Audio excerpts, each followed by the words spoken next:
This is Pamela Kuhn, and the curtain is up on Center Stage, the show about the arts and the artists behind their work. As a singer and as a vocal expert, I know the singular power of allowing the voice to be free. Those moments when the discipline of technique and creativity becomes so natural that we can release sound with controlled abandon, as I refer to it, and let it soar. Today, I have an artist with me in the studio who has literally developed the art of soaring. In fact, as an aerial artist and opera singer, she has mastered the art of flying. Soprano Rainelle Krause has cornered her market in a stunning tour de force in acrobatics and vocal mastery. There is a beauty in watching her as she performs the Queen of the Night's fiendishly difficult arias from Mozart's Magic Flute, while wrapped in silk suspended from the ceiling, contorting her body and executing all manner of balletic moves while draped in the air. To say that she has found a niche is an understatement. She has had the finest training in the world as a singer at Indiana University, the Opera Factory, as many refer to it, and as an aerial artist, she refers to Kate Conklin, who challenged her to try this unusual art form. Rainelle Krause performs the Queen of the Night and many other roles with fiery performances, and she is in demand all over the world, from opera houses such as the Berlin Staatsoper, English National Opera, Houston Grand, the Royal Danish, and Basel, just to name a few. Well, Rainelle joins me now from London, where she is singing her signature role with English National Opera. Rainelle, welcome to Center Stage. It is such an honor to have you. Hi. Oh, thank you so much. No, thank you for having me. What a beautiful introduction. I try. I try. Because as a singer myself, I know exactly what everyone is going through at your level of the game. And it's so important that we keep positive, especially at this point in the arts. But I want to just say one thing to start with. How fantastic that you have developed a life of wonder. I mean, here you are as a trained singer. We're churning out hundreds of trained singers all the time. But you have designed a life filled with artistry and a real vision. I mean, how fun is this for you? You're like a little kid. You're still at play. Thank you. That's really the way that I think about it. I mean, look, I've had a lot of luck and frankly a lot of privilege in my journey to the way that I've been able to create my life. Mhm. But within those confines, I've still really had to come to grips with exactly what it is that I want out of this experience, out of this career, out of my art, out of my body, out of my relationships in the industry at large, my relationship to music. And so answering a lot of those questions has led me to this deep understanding that what we do is the most serious, important kind of play, which I think is deeply important as humans. That's wonderful, and especially as an artist. I mean, you've really got this. So, did you ever think, did you ever consider that when you were at Indiana, that you would literally be flying through the air in some of your work? No, never in a million years. I never really had much luck with athletics. I'm very hypermobile by nature, which means that I'm Okay. really unsteady. I don't have a lot of structural integrity to my body. Um, and so I finished my master's at Indiana, and then I happened to do a pay to sing program in Los Angeles called Opera Works, Mhm. where I met Kate Conklin, who ended up being one of the most pivotal people in my life. All And right. she'd been singing with Cirque du Soleil for a few years, and she comes as an Alexander technician, as a trained singer herself. She was operatically trained and had a Fulbright to Bulgaria, where she specialized in Bulgarian women's choral music. So her expertise is varied, and the artists that she works with are all over the map, which is incredible because she brings all of it to the work. So I met her and she said, I really think you ought to go take an aerial class. I know a great instructor who's in the area. You ought to go. And I looked at her and I thought, absolutely not. With this body, with it, no way.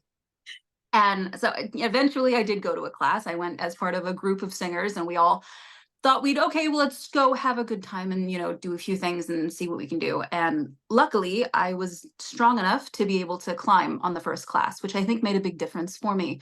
So I climbed all the way to the top and I got up there and I thought, oh, I love this.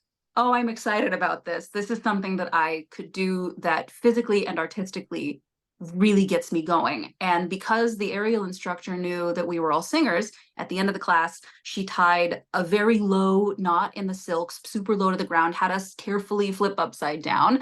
So we were suspended, sort of the knot of the fabric is sitting about on the small of the lower back, and you're using your legs, the top of your thighs, to kind of drive toward your face a little bit to keep you kind of steady.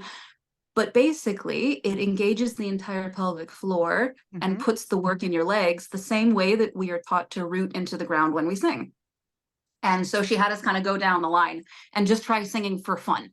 And she got to me and I sang and I thought, oh my God, I could do this all day if I weren't worried about passing out. I could do this all day. And that's where it started. And why would you be passing out? Just from the sheer, uh, I don't know, it was overwhelming, I suppose, but the Well, no, I mean, athleticism? spend enough time upside down and the blood rushes to your head, Okay, and when you okay, flip back around, you run a risk. You can acclimate to it, sort of like acclimating to spinning, the way that figure skaters acclimate to right, spinning super fast or any number of other things.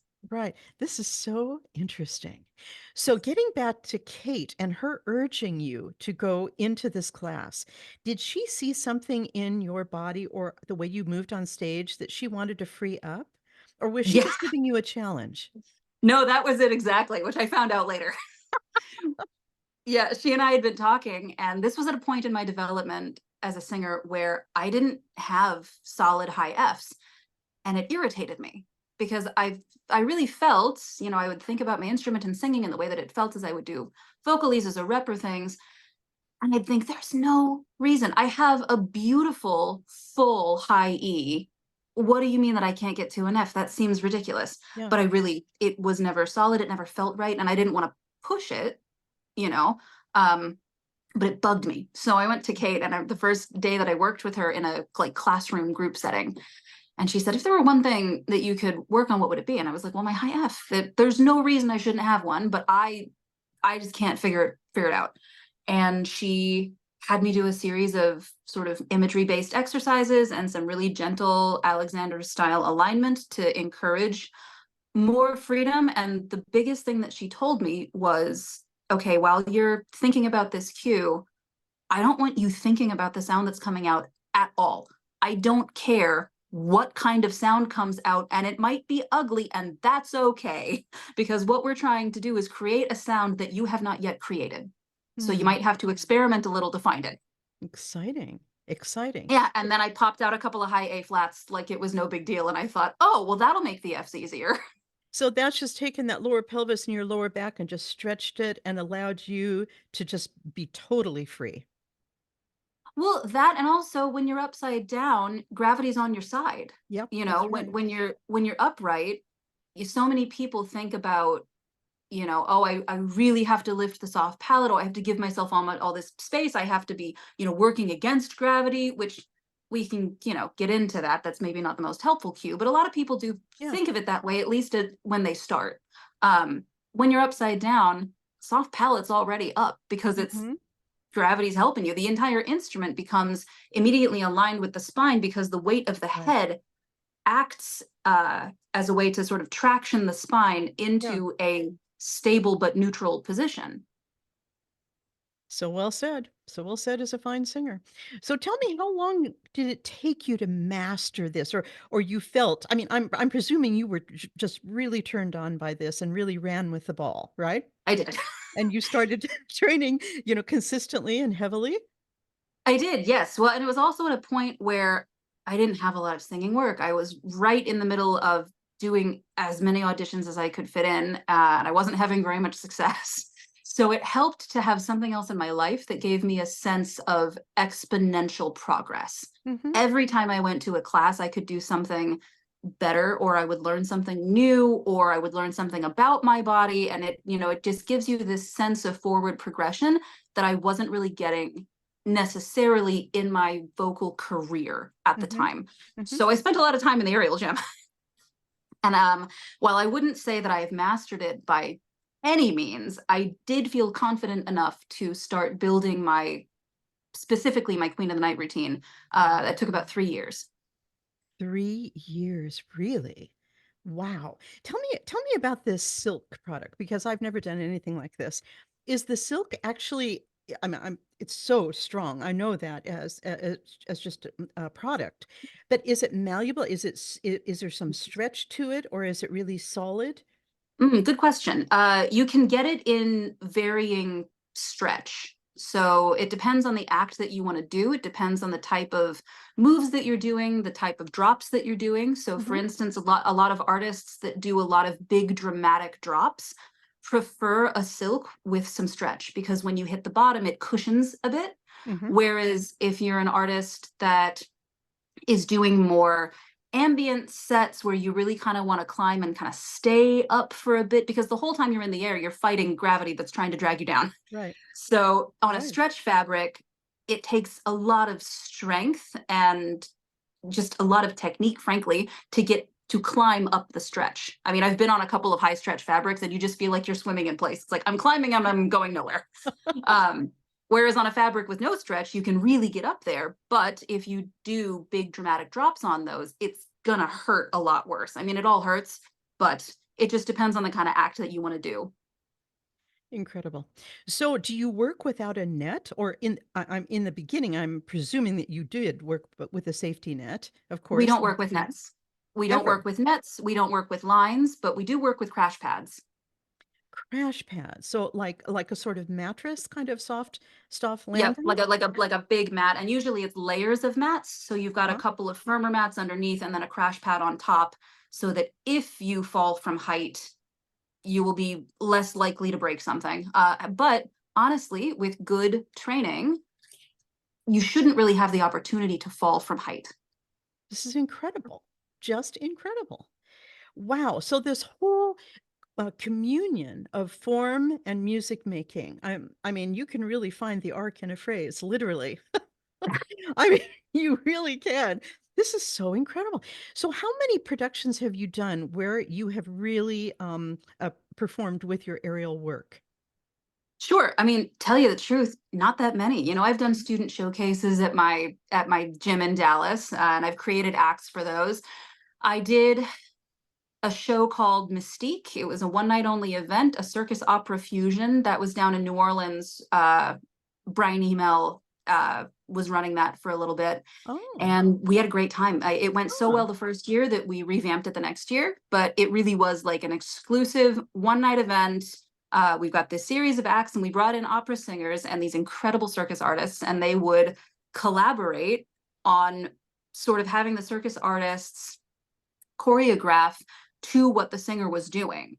And then it would culminate with me doing both at the same time. Wow. Well, I can tell you honestly, we have never had anything like this on this show on Center Stage.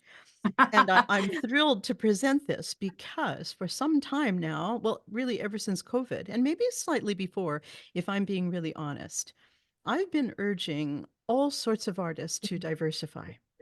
Mm, I really feel a need in our world as it's changing and certainly as our political world turns on its axis. And I'm talking about the world, not the United States. mhm. The arts have become different. The platform for the arts is shifting. And I think my advice to young singers is always have a side hustle, always be looking further beyond, use your integrity, use your talent pool, you know, to build whatever you can. It makes you stronger as an artist, more complete, and obviously it's going to help us going forward when there are less jobs. And I hate to sound like the voice of doom, but things are shifting and they're changing. So for you, drawing this in, I mean, did you ever think, wow, maybe I should just give up the singing and the opera singing and just go off and join Cirque du Soleil?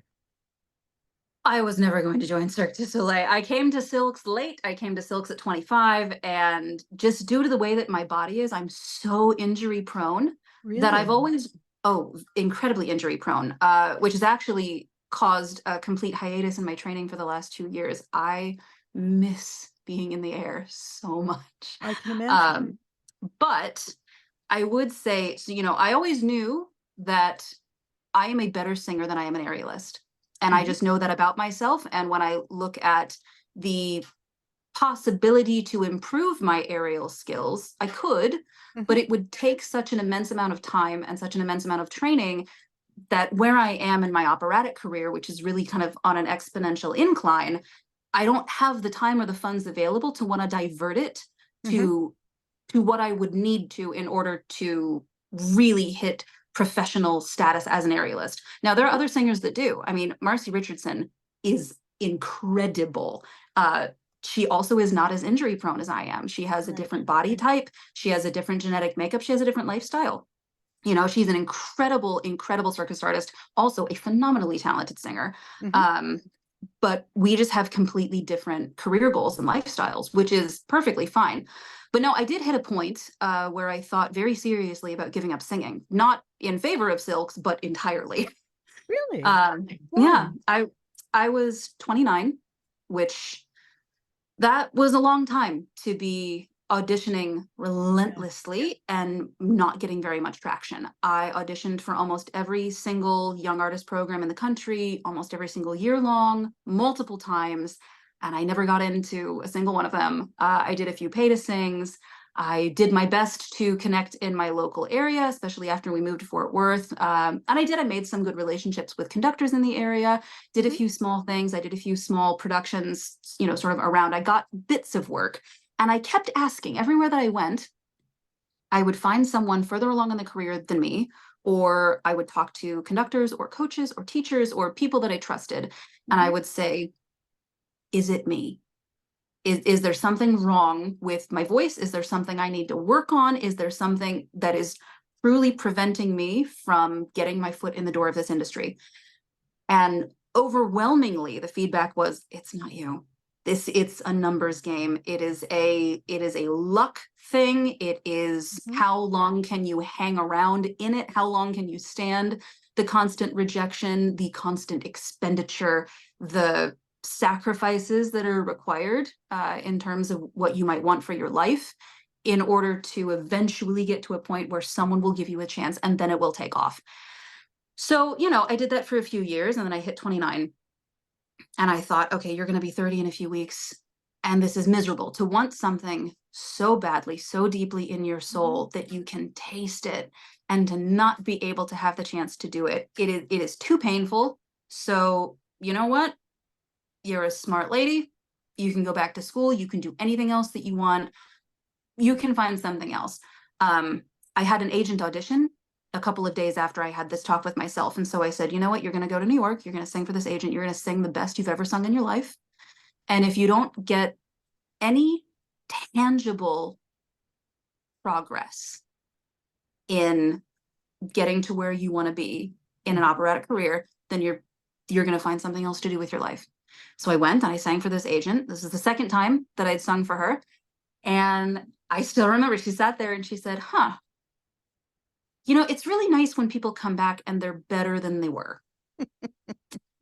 She was like, we don't have a queen of the night on the roster. Would you like to be on the roster? And I said, oh, okay, Hello. because Yeah. that was positive feedback. But I think it really helped that I had given myself permission to walk away. I had Mhm. given myself permission to understand, if this is ever making you so miserable that it's not worth it, do something else with your life. I don't have to be here doing this, but Right. right, given the opportunity, well, let's go for a ride and see where it goes. Mhm. Wow.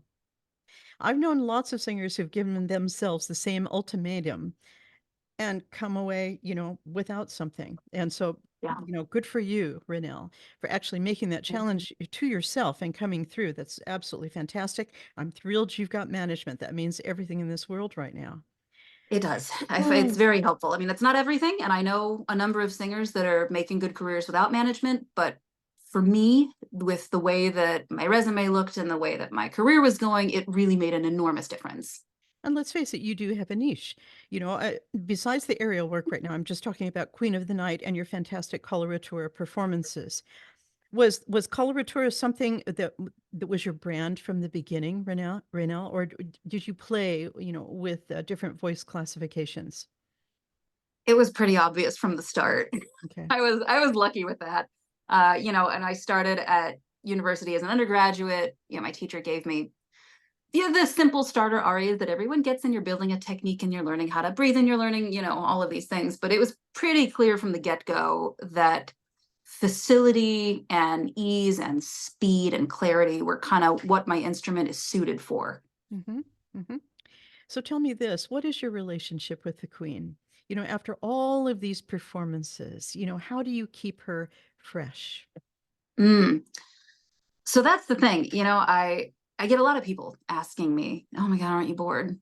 You've done it so many times. Aren't you bored of it?"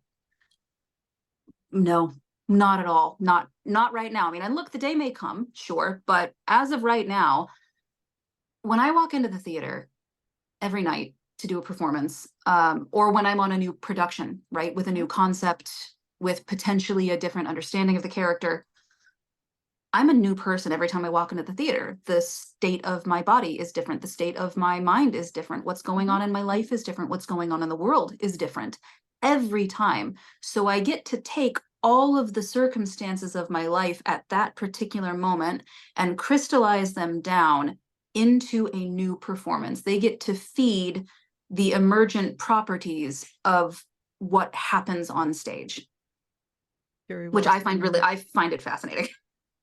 Tell me this, are you a type A personality? Oh, what gave it away?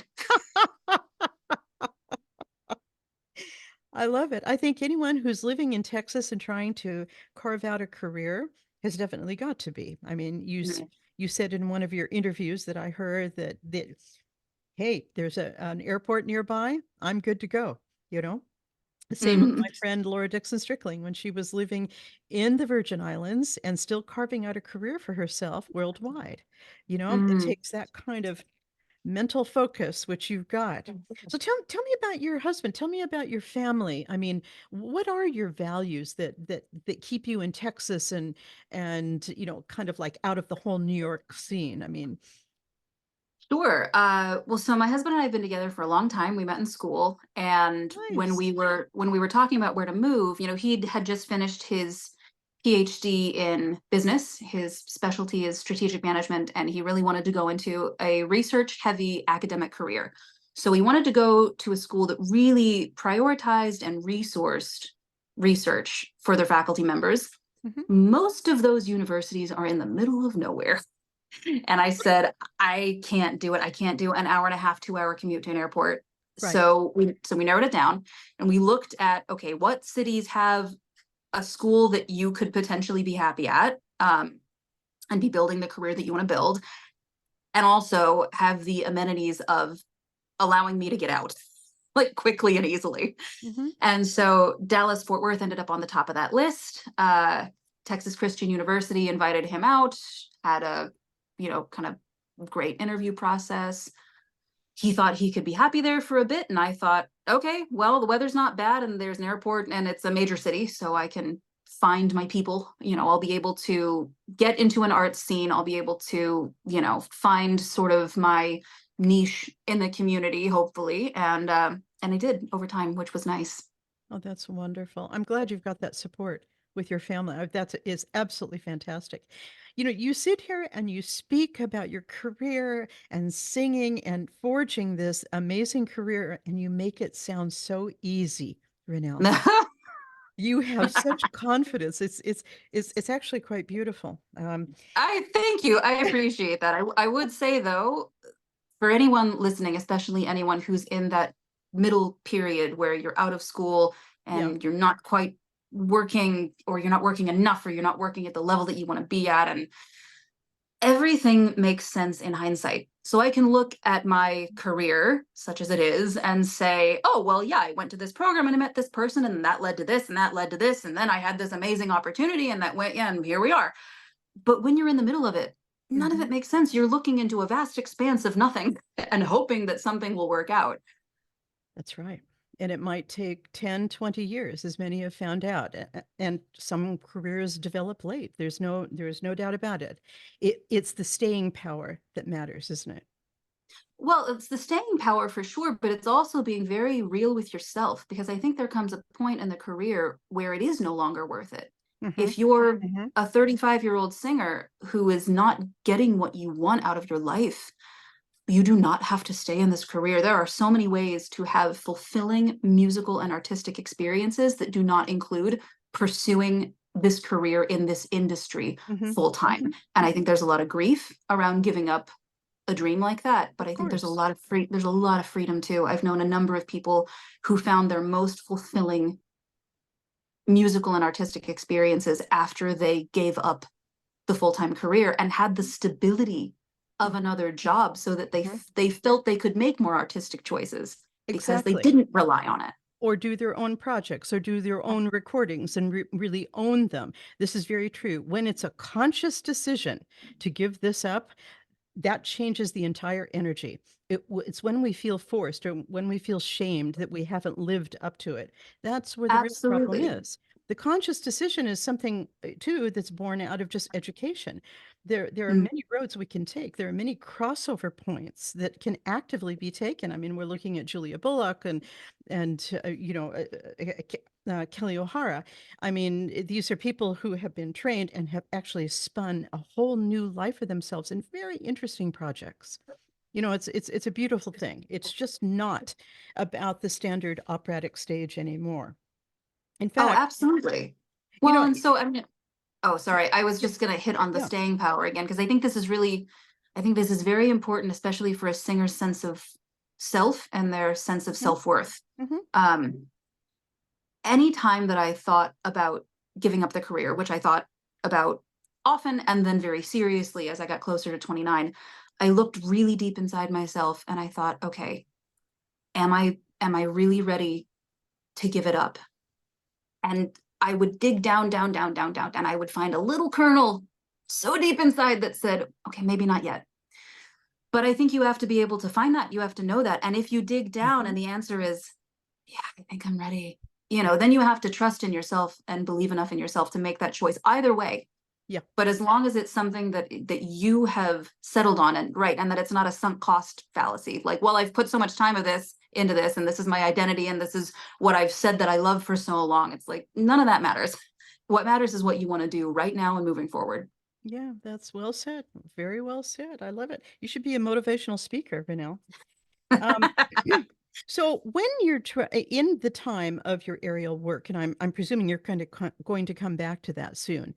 Do you travel with all your own materials and how do you work the insurance for this? I mean, is this Mm. something that's part of the package that's worked out by your agent? Well, so it depends on what you're talking about. Just for training, so for instance, I had a really long contract in Basel, and so I did elect to bring my silks with me. I brought my silks, I brought my carabiners, I brought my swivel, I brought, that kind of stuff. But I did not bring a full set of rigging materials because I'm not certified as a rigger. What I can do is I can contact local circus schools or local aerial gyms and say, hey, do you have any rig points set up?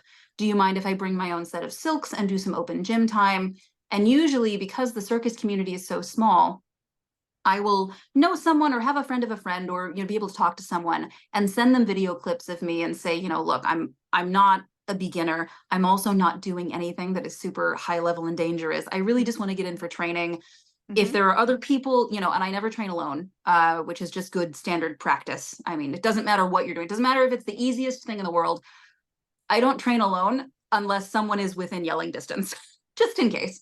Um, but no, so when I wanted to train, I remember in Basel there was a tent circus set up, and so I would go and they let me kind of rig my silks up in the hard point in their rehearsal tent, and they had spare crash pads and stuff, and so I would just go in Beautiful. and train a bit when I had time, or I would take classes with touring circus artists that were coming through town or performing. I would ask if they had time on their days off to maybe give me a lesson or something. But often, these days I don't even travel with my silks. They're heavy. They're expensive to transport, and Right. because I'm recovering from 2 straight years of injury and various procedures and surgeries and problems. I haven't found it necessary to bring my own equipment. I'm hoping to get into an aerial gym after the show here opens and my schedule opens up a little bit, but I'm really going to be going way back to basics, super careful, building my strength back Mm-hmm. up. It's sort of like Mm-hmm. after a singer has a vocal crisis Mm-hmm.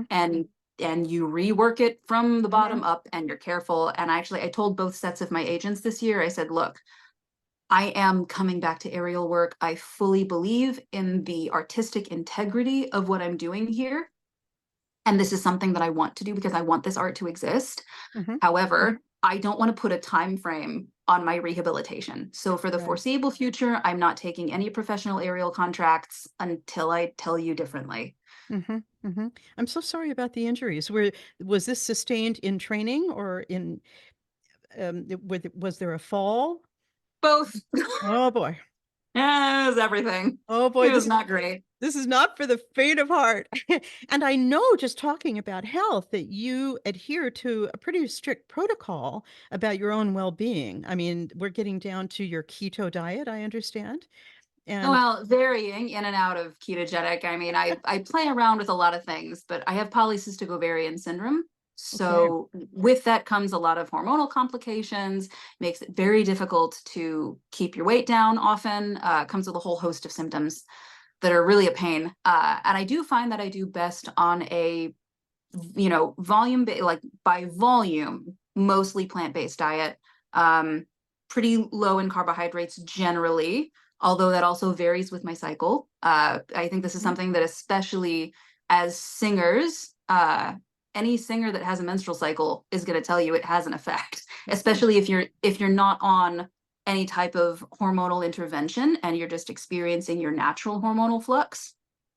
It can, doesn't for everyone, but it can have a huge effect on the voice and on the body, obviously. So I do try to keep track of that. I try to, eat in a way that is going to support the art that I want to make and get enough sleep and deal Mm. with jet lag and stress and all these other things that are part and parcel of traveling all the time, which is also difficult because, man, sometimes you get to a new place, you're exhausted, you've been lugging 150 pounds of luggage up and down stairs and on trains and all over the place, and you're like, That's right. I just want to eat takeout, and then I'll eat takeout. Exactly. It does come down to that. So you're in London right now, English National Opera. You're doing Queen of the Night. Which production are you doing? Tell us something about it. What you're Mm. embroiled in at the moment. Yes, so this is the Simon McBurney production. It's an incredible production. It is my favorite production of Flute, and I highly encourage basically anyone to come and see it. I mean, Flute as an opera has some issues. It has some pacing issues. It has, I mean, you've always got to deal with the racism and the misogyny, which can be an open conversation when you come to misogyny, and it can be an opportunity to, look at perhaps what the racism might originally have been intended to portray, which is an othering from society. So there are ways to get around that and make it more applicable to life today Hmm. in a way that's not, offensive. And this production in particular, we have a live Foley artist who is making sound effects on the side of the stage. She's in a lit booth where you can watch her work, and she's also part of the production as one of the actors. There's a whole acting troupe that is involved in the production that acts both as a singular character sometimes, or sometimes they're Papageno's flock of birds. Sometimes they are giving us information about time and space in the way that Ah, they're moving and flowing. They're hugely important. It's incredible. wow. And we also have a live animation and chalk drawing guy that's off to the other side of the stage, and his drawings are being projected in real time along the back of the stage on a scrim. So there's a ton going on, but it's not, I find that it's not frenetic. I find, especially Hmm. when you're in the theater experiencing it as a whole, the entire thing is so tightly woven that it Hmm. really keeps you so engaged. Mm. And particularly for the Queen of the Night, oftentimes Queen can be a real archetype kind of a character, and Hmm. there's value in that. I think there's really something to be said for a strong presence and image, and especially as you're looking at this duality between the Queen of the Night and the Sun Temple, you can do a lot with that. However, this production, she has a real arc that I find really juicy to dig into. You watch not only her metaphysical and political power decline through the opera, but also her physical body continues to decline every time she appears on stage. And given the fact that I'm only on stage 3 times, that it really gives a lot of power to that arc. Interesting. Very interesting. Wonderful. Wow, it sounds very English National Opera as well. Mm. You know, it's their kind of production. That's fascinating.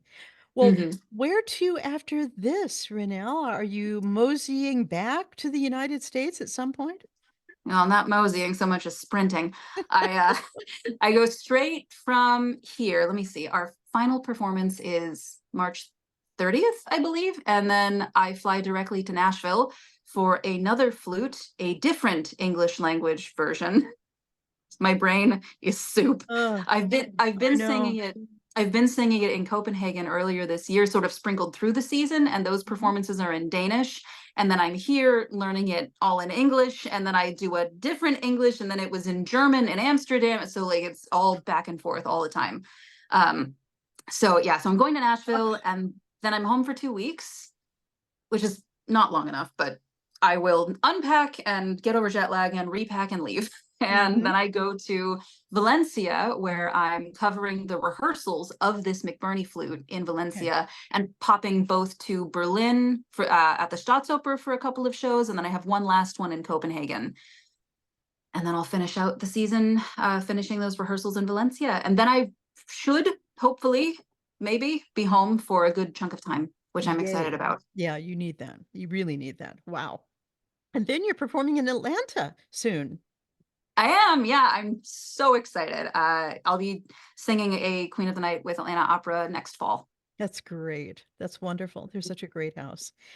Well, look, Mhm. your life has been so fascinating, and I have to say, my memory of you that I saw on YouTube as Musetta scaling up the silks was so beautiful. You Thank know, it's you. not just about Queen of the Night, is it? I mean, this can really be used in a very interesting fashion, creatively. I mean, wow.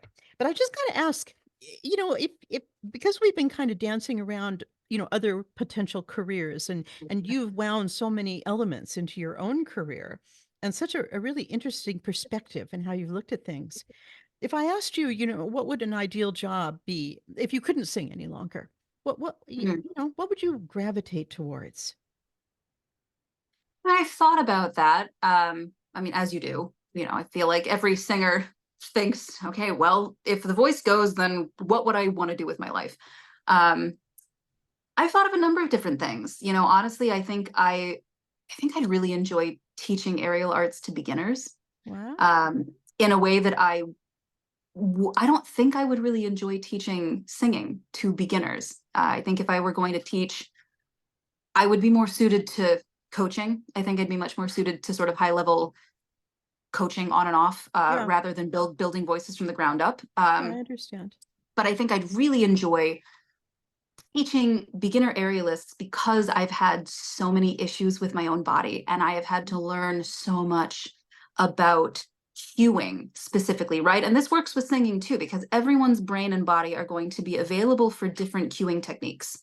Mhm. And so, because I've had to find 50 different ways of interpreting information to feed it to my body in a way that's going to work, both for my voice and for circus arts, I think I could be really helpful, especially with younger hypermobile students.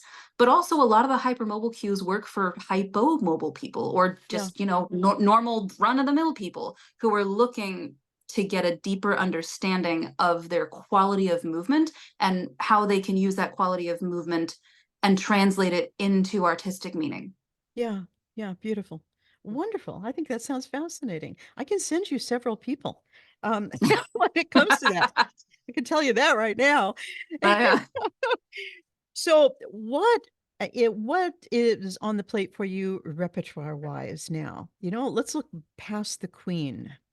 Sure. I'm very happy to announce well, I don't know if I can say this yet. The contract is signed, but I don't think it's been announced yet. Okay. So hypothetically, Hmm. uh, I am really excited to dig my teeth into a Lucia.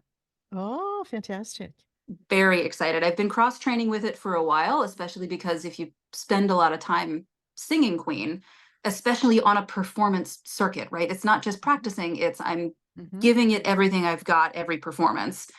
I think it's easy to neglect other aspects of technique. I remember the first time that I brought Lucia to one of my favorite coaches in New York and we started singing, and I was like, oh, legato, right. That this is different. Italian legato is a different thing. And so it was really great. It was humbling, but in the best way, Mm-hmm. to dig back into the meat of that kind of singing, especially at my age, where I am getting a lot more richness through Mm-hmm. the middle and the bottom of the voice, and Mm-hmm. relearning how to integrate everything, keep it smooth, give it the fullness that I want out of the sort of vocal sound and experience. Mm-hmm. So I'm super excited for Lucia. I and other roles that I would like to sing, if anyone is listening and wants to give me a chance. I would really love to sing a Constanza or a Lulu. Oh, Oh, I would love to sing a Lulu. Lulu. Okay. There'd be Well, Netta, of course, Olympia. I mean, oh yeah, there's a lot of potential out there, and a lot of potential within that in the aerial work. I mean, if you do come back to that, that sounds well, fantastic. that's the thing. I mean, something like Fiaccomili's aria, right? It's such a Mm-hmm. showpiece. It's such Yes. a it, you know, it happened. It's the one thing she sings in the opera, and it is like a hey, look at me, which I feel lends itself really well to an aerial act. And this is the thing too. You know, I've always felt, specifically with fusion art, that you run the risk of people thinking that it's a gimmick. Yeah. You run the risk of people Yeah. thinking that it's cheap, of people thinking that, you know, you're just doing it for attention. And people can think whatever they want. But my own personal philosophy about it has been, you know, look, I'm always going to be a better singer than I'm an aerialist. So anything that I put in the air has to focus on the primacy of the voice. But that doesn't mean that I want to slack on my aerial work. I want to be up there doing real choreography that other aerialists are going to look at and say, she's really doing the thing. Like those lines are pretty clean. That technique looks pretty good, you know, while I'm doing this other thing. And I want to do it with pieces that have a reason to be in the air. Queen of the Night, to me, in the air makes a lot of sense. Fire aria, I think, makes a lot of sense Mm-hmm. in the air. I think if Mm-hmm. you can find an artistic justification for it, instead of, oh, let me get up in the air and do a split because I can and just sit Mm-hmm. there Mm-hmm. and sing, which, you know, also can be interesting. Mm-hmm. But personally, I want to make sure that I'm doing things that I feel have a real justification. Yeah. Oh, that makes total artistic sense. Wonderful. Very exciting. Very well, you're on the right trajectory, I'd say, with that repertoire. And I can't wait for that Lucia. This sounds really exciting. Thank So, you. Renelle, this has been really, really very interesting from a whole other dynamic. It's fascinating to me that you've combined several worlds together, but it's more fascinating to me that you have such focus in what you're doing and the health of what you're doing on so Mm. many levels. And for so many young people who are listening to this, I hope they'll really take away some of the greatest facts that Renelle is saying. And the most important is when you come out of school, there is that fallow period. Do not lose the faith. It's like they say in Ted Lasso, believe. You've got to keep believing, you know? Exactly. Well, and I think the last thing that I'd like to say, especially to Yeah. young singers that are listening, I think it's easy to look at a career like mine and, you know, look, I mean, the differentiation of being on the silks has helped me. Even though I haven't had a ton of professional opportunities, I haven't been constantly gigging as a singing aerialist, it has swayed the minds of directors, and it has Mm-hmm. made certain companies interested in me because it sends a message. It sends a Right. message that I'm willing to move on stage, I'm willing to take risks. I'm, you know, and I know my body well enough that they can be safe in asking me to do things, and if it's not safe, I'll say no. But don't think that you have to find some other art form to combine with your singing to make it stand out. I would say, for me, aerial arts hit something very deep in my soul, something very authentically within me. That's the thing that we have to sell, because this entire industry is going to tell you time and time again that you are replaceable, that there are a million singers just like you, Mm-hmm. And it's not true because no other singer is you. So the That's right. important thing is to distill exactly what is at the core of you and crystallize it so that you can put that undeniably into every aspect of your performance. And some people might find it alienating, but Mm-hmm. that's a good thing because Mm-hmm. the people who love it are really going to love it. Okay. All right. Wise words. I love it. Good for you, Rainelle Krause. Well, I can't let you go without asking my signature question. And that is, if there is one word or phrase that really describes who you are to the depth of your soul, what would that be? Mm. So I think it's got to be a phrase. Go for it. I think that I am relentlessly and joyfully curious. Somehow I imagined the word relentless was going to be in there. I love that. And to be a singer, you got to be. That's fantastic because curiosity is the spur to everything in this world, you know? And Renelle, you keep that sense of wonder and that play in what you do because you do it with integrity. You know, this is Thank what's you. so really important. And brava to you and all the best for all your fantastic performances to come and your life to come. Oh, We got to stay in touch. This is very interesting. Um, absolutely. but in the meantime, I want all of my listeners to seek Rainelle out at rainellekrause.com. And of course, you can look for me at centerstagewithpamelakuhn.com for more shows like this. And more importantly, to really support the arts by doing so, because we must keep the arts alive in this world. It solves all the chaos. And if you really want a bit of fun, please find Rainelle Krause on YouTube and watch her aerial work with the beauty of her arias, and you will really understand visually and orally what she is talking about in this session. So, Rainelle, thanks again, and all the best for Thank you a so flute much. in London. All right, everyone, stay safe out there. This is Pamela Kuhn, and the curtain is now down on Center Stage.